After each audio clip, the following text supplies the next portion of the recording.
Government says it's pulling out all the stops to contain the cholera outbreak in Hammanskraal, north of Pretoria, and to ensure that the water-borne disease does not spread to other communities. A health department statement released yesterday confirmed that 15 people have died from cholera. The department is now presenting an online update on the cholera outbreak. Let's take a listen. Political leadership has come out of the offices to go to the ground. It's a very significant reaction to an outbreak because in terms of outbreaks, we require that kind of leadership. So it's a great challenge really for us as technical people. And we think this webinar is going to bring to the fore at a very technical level what are the issues that need to be tackled.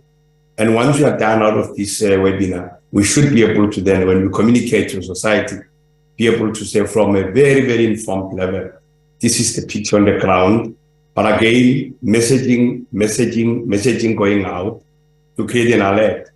All clinicians treating every diarrheal disease as cholera until proven otherwise. A very wonderful guidance indeed. Thank you very much, sir. At this juncture, I'm going to invite Mrs. Annalisa Keller to then again build on what the DG has just said by straight telling us why are we here and then we take it from there. Annalisa, can you go for it?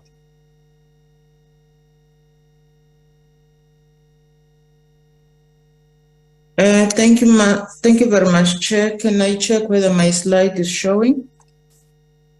No, it was showing. I don't know what happened. I think there was just some clash of sliding or showing, but I mean, reshade, it was showing.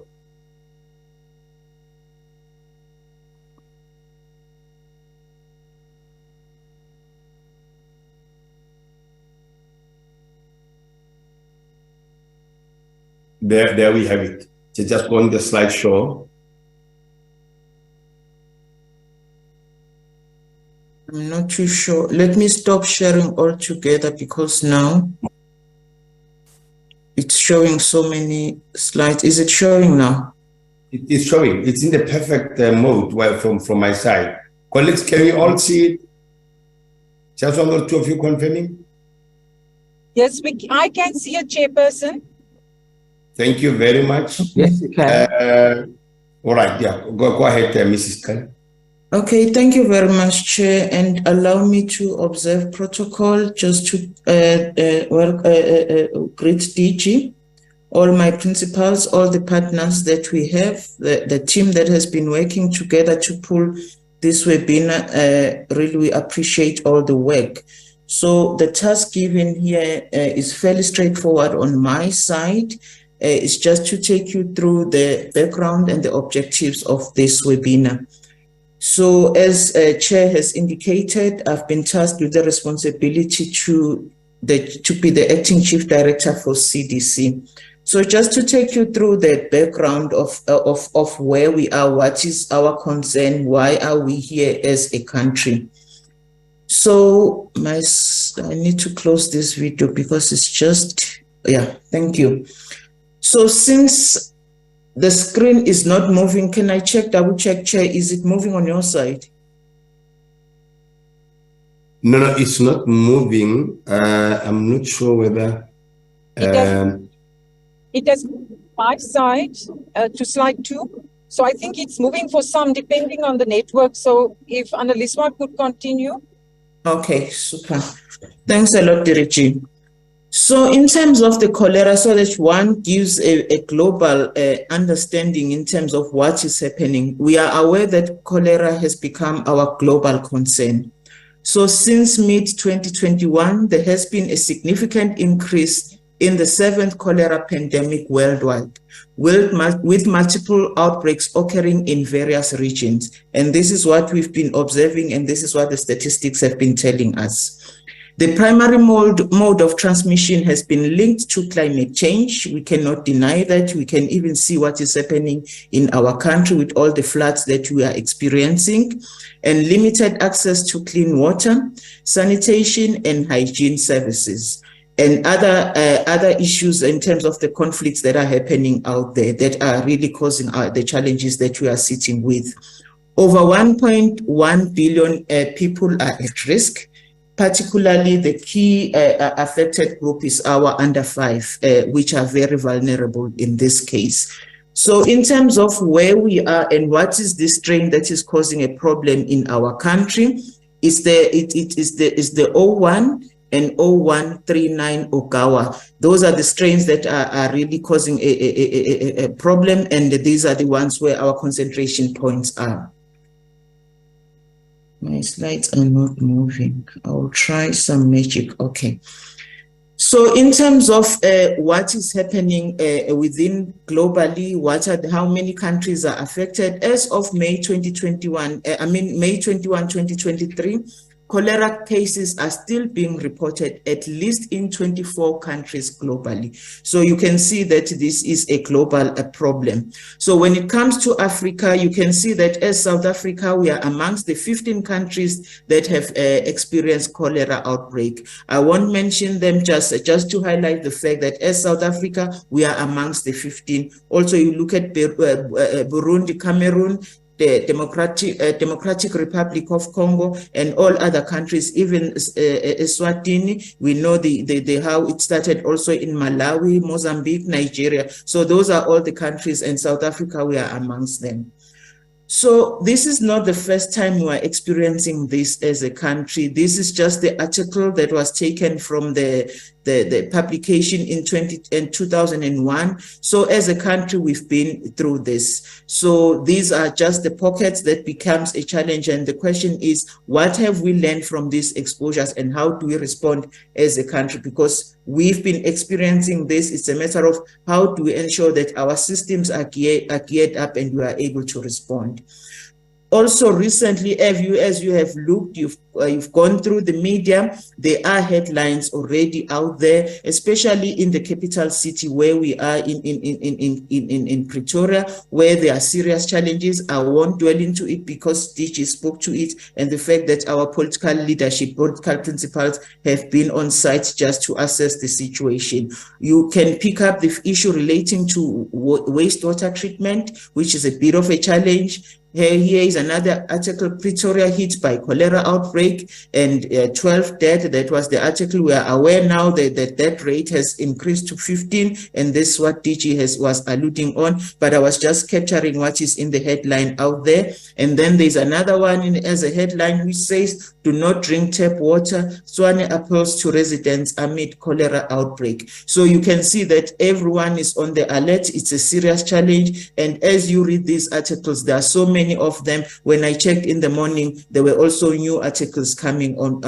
coming in the forefront in terms of this issue. So everyone is watching the space within South Africa, especially how do we respond to this outbreak, and how do we assist? Because at the moment it's contained within the 2 provinces, which is mainly Gauteng, which is our biggest problem, and Free State.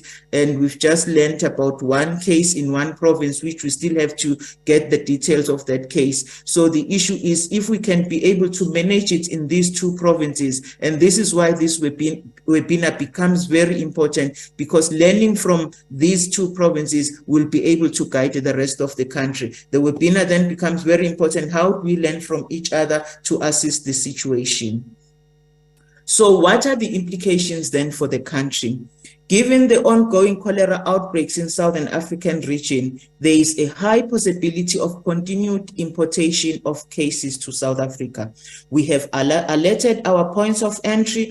Our port health officials are on the alert. If ever they pick up any traveler with symptoms, they are able to alert us, and outbreak response teams are activated in that regard. So we are on the high alert in this space. Then there is a rapid increase in the number of local transmission and associated deaths. We've seen it in Gauteng happening. It's already the DG has given us the marching orders in terms of how do we manage the situation so that we are able to contain it and it doesn't spread within, beyond where it is currently.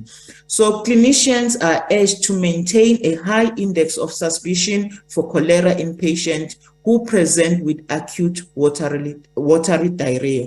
And this is where our concern has been to say, in terms of reporting, it's very important this information gets to us. And also clinicians, as you receive the patients, it's very important that you become vigilant, because we are in the state of the outbreak as we see it.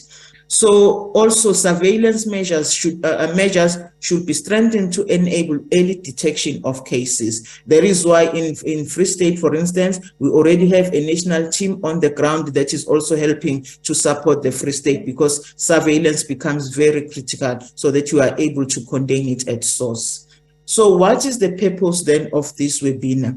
So the whole idea is for us collectively to address these implications, to better equip our frontline health workers so that they know when to detect and when to respond when they detect a case, and then also to refresh and update existing knowledge with just-in-time reminder. So it's very important that we are knowledgeable. What are we dealing with? How are we responding as a country when it comes to the cases as we get to see them? Then also we are aiming to arrest the transmission events. We are able to strengthen our reporting so that we see how we assist each other as a collective in dealing with those. So it's very important that when you see cases, you report on time, and we'll be able to activate ourselves to assist. And then also issues relating to better case management. We're going to be hearing a presentation in terms of how we've been from Dr. Jeremy, just to take us through how to manage cases and how he has been dealing with it as the cases were presenting themselves. Also, finally, is to bring awareness to other threats. You'll see that towards the end of the webinar, we will take you through what are other alerts out there. I won't spoil that. NICT will take us through those. So, Chairperson, allow me to end there. That is mainly the purpose of this webinar. Thank you very much. Thank you very much, Annalisa, once more for really taking us through the purpose of the webinar. You've really just built on the message that the Director General shared with us. So thank you very much. I'm then going to invite Dr. Juno to then, building on what Annalisa said, is the purpose now taking us deeper into what the AP is showing us, the case definitions, the lab testing, so that we then have better understanding of the depth of the problem. Juno, over to you. Thank you very much, Reverend Morani. Is my screen projecting? Yeah, no, very, very clear. Just put it on slideshow. Is it in slideshow mode? Colleagues, can you say it now? Yes, it is. Right, so I'm going to briefly just touch on some aspects of epidemiology, case definition and laboratory testing with regards to cholera. But I'm sure Dr. Jeremy Nell will also reiterate some of the themes that I'm going to bring up. So just quickly, in terms of characteristics of diarrhea, just because it is important to understand this as it directly impacts on the case definition. But the hallmark of cholera is acute watery diarrhea. And that's defined as diarrhea lasting less than 7 days, which is typically watery, non-bloody liquid stools that may contain a bit of mucus. And diarrhea, as per the WHO definition, is 3 or more loose stools within a 24-hour period. So roughly a fifth of those who are infected with Vibrio cholera will develop acute watery diarrhea. And of those, about a fifth will develop severe watery diarrhea. I think just to note that many patients also have vomiting, so it's not just plain diarrhea necessarily, and fever is typically not present. So the typical kind of classically described appearance of stool in severe cases is described as rice water. And on the right-hand side, there you can see in the specimen bottle, is rice water stool. And in fact, this was from our first confirmed imported cholera case. However, that is only in patients with severe disease, typically that end up hospitalized with severe dehydration. But in many cases that have mild to moderate cholera, the stool is watery, but it is still colored. So any acute watery stool, regardless of color, must be regarded as suspected cholera. And I'm very grateful to the DG for mentioning at the very start that any acute diarrhea case should be regarded as suspected cholera until proven otherwise. So in terms of epidemiology and surveillance, we are following the guidance from the Global Task Force on Cholera Control, and it's guidance that was released in February, and all countries that are experiencing cholera outbreaks should be following this guidance. And I think I just want to point out that pivotal to all interventions for cholera control is surveillance and reporting. So surveillance objectives in an area without a confirmed cholera outbreak. So this would be districts in the country that have had no confirmed cholera cases. The aim of surveillance there is to rapidly detect, investigate, and respond to any suspected or probable outbreak so that you can interrupt the onset of local transmission. Once you have established cholera transmission, then your surveillance is aimed at monitoring morbidity and mortality and to inform targeted interventions to mitigate the impact and spread. So there is a subtle difference in the types of surveillance objectives, when you do and you don't have cholera. But I think at the moment, I want to just emphasize for provinces and districts that haven't yet had confirmed cholera cases, that instituting surveillance and I think prioritizing surveillance at this point is really critical to be able to respond in an agile manner when you do get cases and to stop outbreaks in their tracks. So in terms of case definitions, and these are the case definitions that have been in place since the first alert to be on the lookout for cholera went out in January, and after the first confirmed case in the country. So these case definitions have not changed. A suspected case is any person with acute watery diarrhea or dying from acute watery diarrhea. And a confirmed case is any person infected with toxigenic Vibrio cholera of serogroups 01 or 0139. And at the moment, the outbreak that we're experiencing is due to toxigenic Vibrio cholera 01, serogroup Ogawa. So this cholera diagnosis and case management summary document is available on the NICD website. And thank you to Dr. Jeremy Nell also for review and inputs. But the cholera case definition is clearly described here in this document, just for easy reference. Then, once we have a confirmed case, we further classify the case as either imported or locally acquired.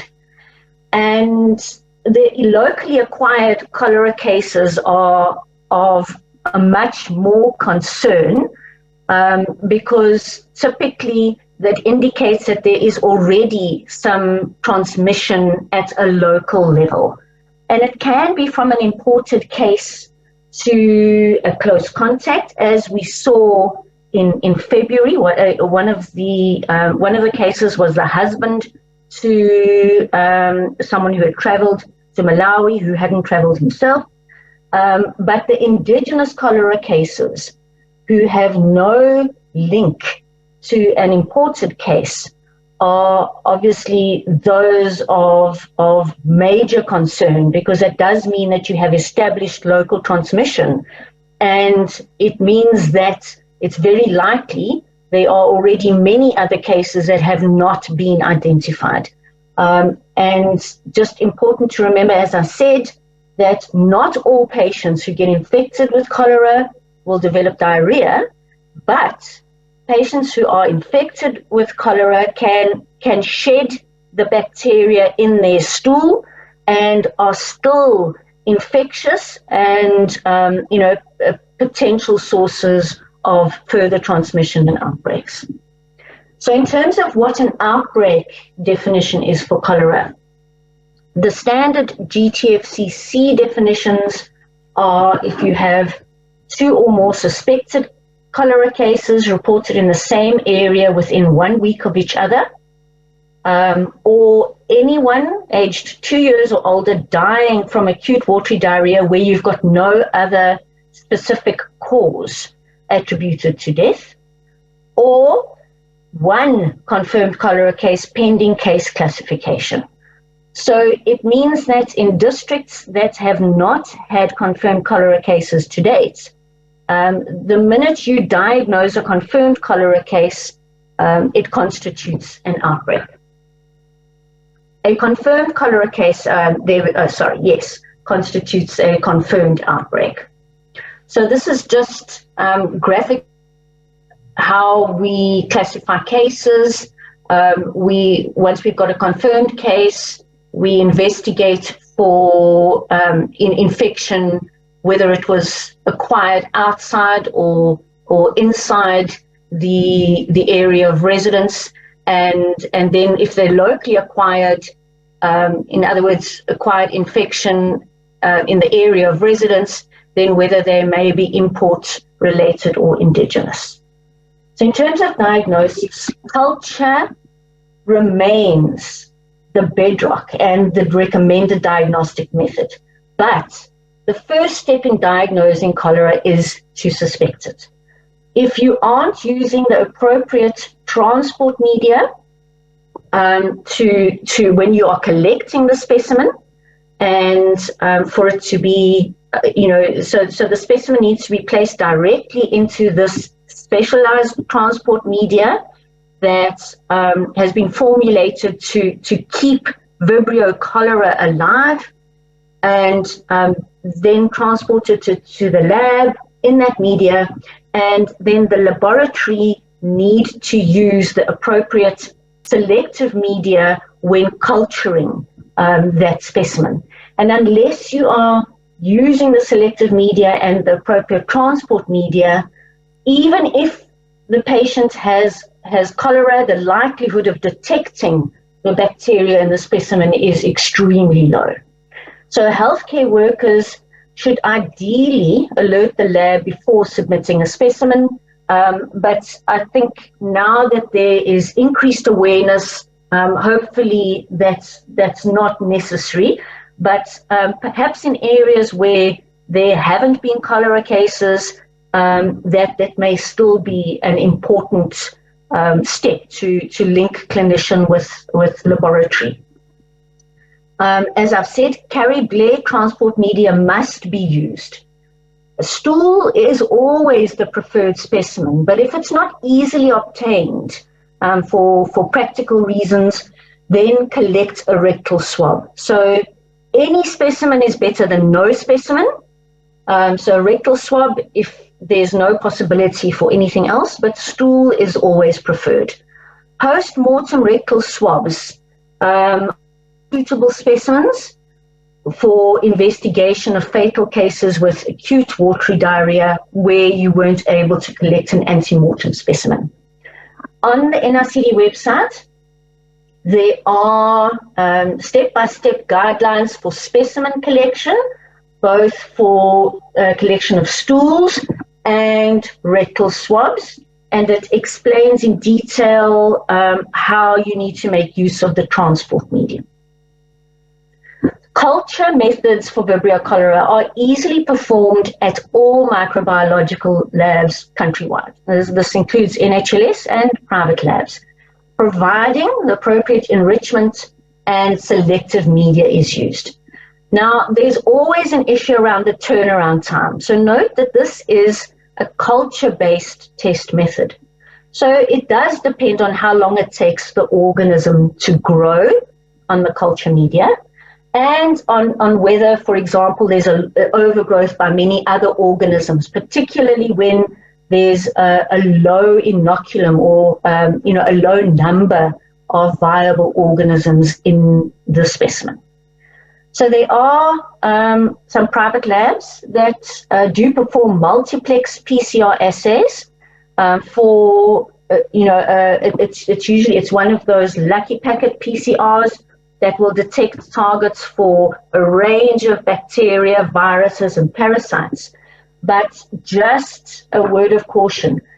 There are some of these PCR assays that include targets for Vibrio cholera, but these tests are notorious when it comes to detection of Vibrio because they vary widely in their performance characteristics, and reflex culture must always be performed. Fecal specimens and isolates should be sent to the NICD for confirmatory testing. And the reason is that these multiplex PCRs do not include cholera toxin gene targets. And that is critical in confirming that it is a true case of cholera. And most don't include serogroup targets, so you don't know if it's Vibrio cholera 01 or non-01, and there are I think over 200 different serogroups at the moment. Another caveat is that some of these PCRs just test for Vibrio species. So all the other Vibrio non-cholera species will also be picked up on these PCRs. So culture really remains the most important diagnostic method. All isolates need to be sent to NICD for serogrouping and PCR for cholera toxin gene testing as a matter of urgency. So at the NICD, we have an in-house PCR that has been optimized just for Vibrio cholera. We can perform it directly on fecal samples, but this is only on a case-by-case basis. It is not appropriate or feasible for all specimens, and we will limit it to specimens that come from patients in areas where there have been no confirmed outbreaks, where you want an expedited result to guide public health action. And just another note that rapid diagnostic tests for field use are not available or in use in South Africa. So lab staff throughout the NHLS have been advised to be on high alert for stool specimens that are very watery or have the typical rice water appearance, and to test for cholera in these specimens even if culture hasn't been specifically requested by the clinician. And in fact, several of the cases of confirmed cholera to date have been detected by astute laboratory staff and were not regarded as suspected cholera by the clinicians and would otherwise have been missed. So just quickly to reiterate around turnaround time for culture, you must be patient. There are certain inherent steps that need to be taken in the culture of a specimen for cholera culture. And as you can see, I'm just putting up some broad strokes here that, one of the initial culture step takes at least 18 hours. And then there may be another 18-hour culture step after that, depending on overgrowth. And then there's further biochemical identification steps that can take quite a few hours as well. So although all microbiological labs are able to do the culture, it does take time. just to note that NICD cannot and will not process all routine specimens. It is critical that culture must be performed at the nearest microbiology lab to the facility where the specimen is being collected to optimize recovery of organism. The chances of recovering Vibrio cholera in a specimen decrease significantly over time, so it needs to be processed as soon as possible. But obviously NICD will assist with confirmatory testing of all isolates and perform serogrouping for labs that don't stock anti-sera. And as I said, we can do our in-house PCR on a case-by-case basis. Just in terms of reducing delay between specimen collection and processing, we advise that at hospitals and healthcare facilities with on-site labs that a healthcare worker take the sample directly to the lab after specimen collection, because then you increase your chances of recovering the bacteria. And at facilities that don't have on-site labs, there needs to be close coordination and communication between facilities and the NHLS to have an arrangement for expedited collection of those specimens and transport to the nearest microbiology lab. But I want to emphasize something that is absolutely critical. And I'm sure Jeremy will mention this as well, so I don't want to steal his thunder, but patient management in the case of suspected cholera must never wait for a laboratory diagnosis. The laboratory diagnosis is for public health action. It is not to guide individual patient management. On the cholera diagnosis and case management summary, there is on the right-hand side, the top box gives very clear details as to how to respond to a suspected case of cholera. And I just want to point out that notification is extremely important.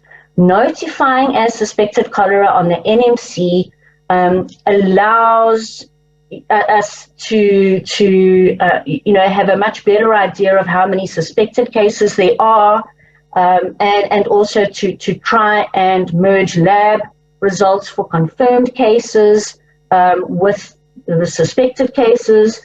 So this is critical, and this has been one of the major failings in this outbreak so far, is that healthcare workers have not been notifying suspected cases, and we've been relying in most part on laboratory confirmed alerts.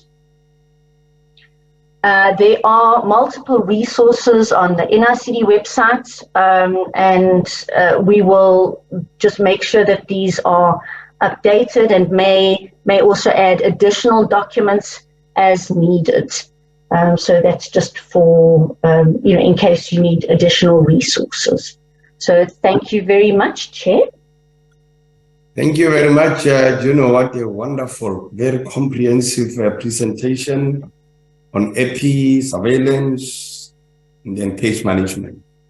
Now, and case definitions rather than testing. So I think colleagues on the platform, both panelists and just participants, it's clear one. You can hear from the DG, Annalisa and Juno, this connection of messaging. Don't wait for lab confirmation. Treat any diarrhea as cholera outbreak for now until proven otherwise. Don't wait whether suspect, just notify non-suspects. So therefore, as Juno said, first step towards clear intervention is to suspect first. So once we've got the suspicion, take necessary steps. Thank you very much, Juno, and also calling all of us to act expeditiously so that we don't lose the momentum and also lose the bacteria. Thank you very much for that. Now I'm going to ask Jeremy to then come on stage to then give it to us, particularly from the clinical part of things, clinical management, infection prevention and control from the Helen Joseph Hospital in the Gauteng province. Jeremy, over to you, sir. Thank you very much, Chen, and welcome to the DG and others on the call. So I'm going to keep it very straightforward in terms of management, because there's a couple of key points which, if you do right, makes your life much easier. So these are all the components of management. But like I said, it's actually pretty simple, because if you do really two big things right, then you are well on the way to managing these patients very successfully. The first thing is, exactly as Juno has mentioned, is to know when to test for cholera and when to suspect cholera, and the fact that you don't wait for confirmation before potentially treating them. Remember, most cases of cholera are asymptomatic or mild. Mild cholera you can't typically distinguish from other severe diseases, but severe cholera is usually more distinct, and exactly like Juno said, is usually this painless diarrhea with this classic rice water stool. Those are on the right are two pictures from patients in this recent cholera outbreak, to give you some sense. Remember, it doesn't always have to look exactly like that, as Juno said. That's a misconception, but this would be the extreme case where it really does look like the water after you finish making rice. The big thing here is that the dehydration can be rapid and fatal. And the key thing, this is the first of two things to remember, that at least for adults, it's very uncommon to have any diarrhea cause severe dehydration. Always at least suspect cholera. Now, people who look after children at primary healthcare level or in pediatric services throughout the country are very familiar with a severe diarrhea, a child coming with severe diarrhea requiring a lot of rehydration. These people are much more on top of things than adult clinicians like myself, who are not used to this sort of thing. For adults, it's very uncommon. You can have diarrhea that might get you to primary healthcare level. By the time you're in the hospital from a severe diarrhea, it's not usually dehydration. It's usually some other form of problem. If you have severe dehydration from diarrhea in an adult patient, always think of cholera. And that's really one of the key things. So this is the one to suspect it, and this is the one to send it. So obviously, children can have it too, and you must always suspect it in children too, especially in the outbreak currently. But for adults, that's one key thing that many clinicians forget.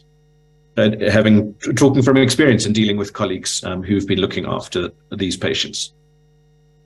You need to know how to assess dehydration. Again, those colleagues who are used to treating children for dehydration and diarrhea are much more likely to be on top of things than those of us who deal more with adults. So it's worth brushing up. This is from the NICD website, this particular table. You can get it from elsewhere, assessing whether there's somewhere between really mild to no dehydration, 0 to 5% dehydrated, versus moderate, which would be sort of 5 to 10% dehydrated, and severe, which is more than 10% dehydrated. So once you start getting thirsty, for example, you're already on that sort of mild dehydration level. The pulse may be low volume, but may be totally normal. And the skin pinch test, so that's when you pinch the skin and wait, see how long it takes to go back to normal, goes back a bit more slowly than normal. That patient there, I'll show you on the next slide, can probably take oral rehydration, but you need to keep them in your health facility to monitor and make sure that they get rehydrated and they don't fall behind. The patient on the far right column who is lethargic or unconscious, and we've seen these patients at my hospital and others, or whose skin pinch is very slow, or pulse is starting, or blood pressure becoming a little bit wobbly, that patient has severe dehydration. And I want you just to think in your heads, those of you who are not used to this, how much fluid you might consider giving that patient with severe dehydration. And I'm going to show you next why you're almost certainly wrong. So just again, those who don't have much dehydration can just get some oral rehydration solution fluid to match the stool volume. And if there's no danger signs, so they're looking okay, then they don't even need hospitalization. Those with some dehydration, though, you can probably replace orally. In adults, it might be just more convenient to give it intravenous. In children, often more convenient to give it orally. But you don't necessarily, they need to stay around for observation and make sure that they're not falling behind. Whereas the severe patients always need intravenous replacement, can't give it orally, just can't keep up. And you need close monitoring and regular reassessments for the fluids. If you get the fluids right in cholera, you're almost always fine. The other parts to this, the things like zinc and antibiotics, are minor components, which is definitely worth doing in severe cases. But remember that the fluid rehydration is 90% of the management of cholera. If you get this right, even if you don't have any antibiotics or you forget about the other components, you'll almost certainly be saving their life. So how much fluid? This is for the some dehydration, the moderate one. Note that if you're looking for adults, the oral rehydration solution in 6 hours is about 5 liters. That's a lot of fluid to be gulping down. Patients may have vomiting as well, so you may need intravenous, but that's the sort of volumes you'll be giving. And you can see there by age how that volume would differ, but it's higher than you might think. This is for that middle group, the moderate some dehydration. Whereas as soon as you go on to severe dehydration, and again, these tables are all available from the NICD website. You can get them easily looking at the cholera thing. But as soon as you get to severe dehydration, have a look at how much fluid you have to give. Let's choose someone who's an adult. Again, just to shake those of us who look after adults and out of our complacency. So in the first 30 minutes, for someone more than a year, so in other words, an adult, you're going to be giving 30 milliliters per kilogram. And for the next 2.5 hours, you're going to give another 70 mils. What does that actually equate to? For a 70 kilogram adult, that's 7 liters of fluid in the first 3 hours. So 2 liters in the first 30 minutes and another 5 liters of fluid over the next 2.5 hours. That's much more than people are used to giving adults who have diarrhea or a bit of dehydration. Please do not underestimate how dehydrated these patients can get with cholera when it's severe. Remember, many cholera cases are not severe, the majority are not severe, but for those which are, you do need to be very, very, very good about monitoring the fluid status and giving appropriate levels of fluid. This is a guide on this table, but the key thing is to keep reassessing, maximum every half hour, but even shorter if you can, to look at the fluid status and decide how much fluid is being lost, because remember, the patients may have lots of ongoing losses in addition to the dehydration level at which they're at. They're still losing profuse amounts of fluid in the stool often. And so you need to keep reassessing and reassessing. So this is not what this on this table is a good guide to the first few hours, but you need to be modifying that and adjusting that and continuing with fluids if they continue to be dehydrated. There is a very helpful table in the NIC document, which I'll show you at the very end, which will guide you more. But the key thing is fluid. So that's why I've spent most of the time just talking about the fluids. If you get the fluids right, 90% of your job is done. And that really will save their lives. But the mistakes we've seen again and again and again from clinicians, including at my hospital and outside, is that people underestimate how much fluid these patients need. The blood pressure may be a little bit low, and you give a liter and you maybe write up another liter and you say, okay, that should be fine. It's not enough. Have a look at this table once they are severely dehydrated to see how much sort of fluid we need just in the first 3 hours. The fluid to give is Ringer's lactate. That's really important. Try not to give normal saline. If you really have nothing else, that's better than nothing, obviously, but normal saline predisposes to worse acidosis, and lactic acidosis is a very important part of this condition. So we much prefer Ringer's lactate. So use Ringer's lactate whenever you can. Don't use any of the other fluids if you have Ringer's lactate available. And then reassess. It says every 1 to 2 hours, but in fact, for severe cases, probably every 30 minutes. And remember that you have to replace ongoing losses. The patients continue to have profound diarrhea for a period afterwards. And once they're better and that you're able to stop intravenous, you can then move on to oral rehydration solution. Okay.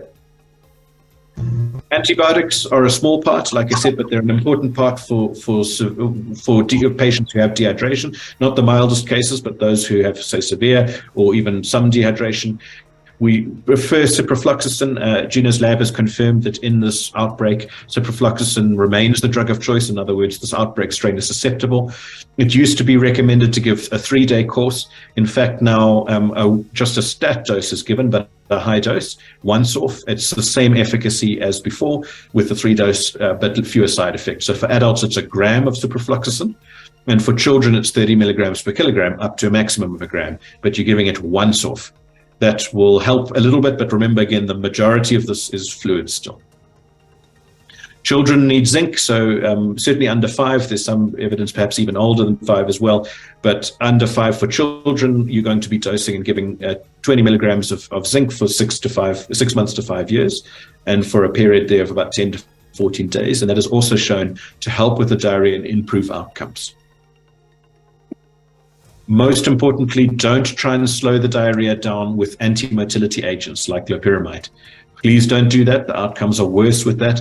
It's a catastrophic situation. Unfortunately, the diarrhea is on its way out, has to keep coming. You can't slow the stool down with loperamide. You get worse outcomes. That's a big mistake to avoid, please.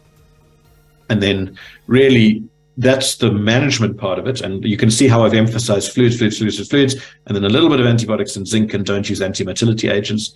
In terms of infection prevention control, it's very straightforward. There's just one slide I've got on it, which is technically what's called standard, and then contact precautions as well.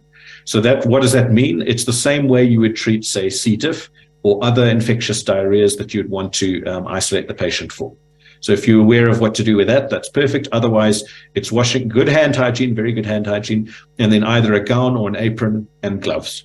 You don't need special masks or N95s. It's not how it spreads. This is by contact.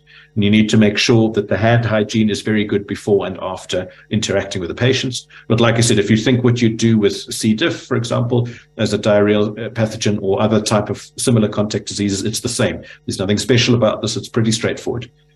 And then isolate the patient wherever possible. So now that will depend on which health facility you're at and what your capabilities are, but wherever possible, keep that patient away from the others. And ideally, if possible, try and get them a dedicated toilets. In other words, they're not sharing toilets with others. That, again, is not always possible where you are, but if where possible, try and keep it like that. Those are for the patients who are mobile. Many of the patients in severe cases can't even get up, and they're just using bedpans the whole time.